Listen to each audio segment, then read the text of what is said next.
Chapter 3 of Midnight on the Moon. It's called Open Sesame. The fourth M thing must be out there, said Annie. Besides, the door was a button with the word open on it. Annie reached for the button. Wait! Jack grabbed her hand. There's no air on the moon, remember? Oh, right. But we have to go out to find the M thing. Let's see what the book says, said Jack. He pulled the book out of his pack. He flipped through it until he found a page that showed the surface of the moon. He read out loud, "It takes 14 Earth days to equal 1 day on the moon. No air protects the moon from the sun's rays, so daytime heat reaches 260 degrees. Man, in Arizona, we get hot at 100. I couldn't live." Jack looked at Annie. "I told you our blood would boil if we went out there," he said. "Yuck," she said. Jack read from the book again. Moon scientists wear spacesuits, which have controls to them to keep them from getting too hot or too cold. They have tanks which provide air for 2 hours. "Where do we get spacesuits?" asked Annie. She looked around and then trotted back down the hall. "Maybe there?" Jack was studying his map.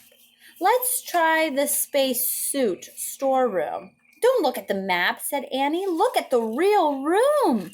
Jack glanced up. Annie was peering through a doorway off the hall. "There's a ton of space stuff in here," she said. Jack went to look. Bulky white suits hung from hangers. Air tanks, helmets, gloves, and boots sat in neat rows on shelves.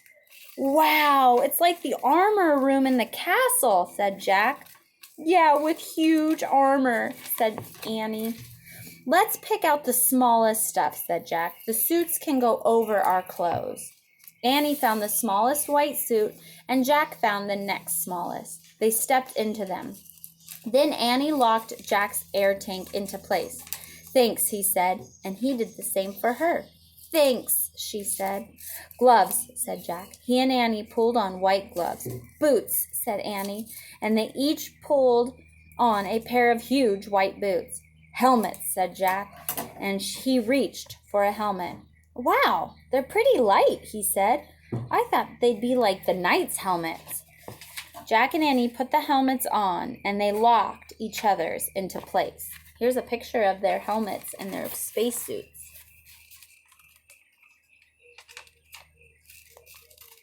I think I'd be a little terrified to go into space. "I can't move my head right or left," said Annie. "Me neither," said Jack. "Let's try walking." Jack and Annie moved clumsily around the room. Jack felt like a fat snowman. "Close your visor," Annie said. They both closed their see-through visor. Cold air filled Jack's helmet. "I can breathe," Annie yelled. Her voice boomed in Jack's ears. "Ow! Talk quietly," Jack said. "We have two-way radios inside our helmets." "Sorry," whispered Annie. Jack put the moon book back in his pack.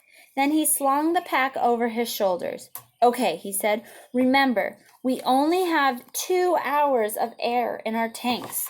So we need to find the fourth M thing really fast." "I hope we can do it," said Annie. "Me too," said Jack. He knew they could not go home until they did. "Let's go," said Annie. She gave Jack a little push. "Watch it, no goofing off," he said. "We don't want to fall over in these suits."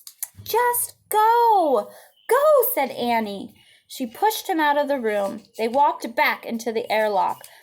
"Ready?" said Annie. "Open sesame," and she pressed the open button.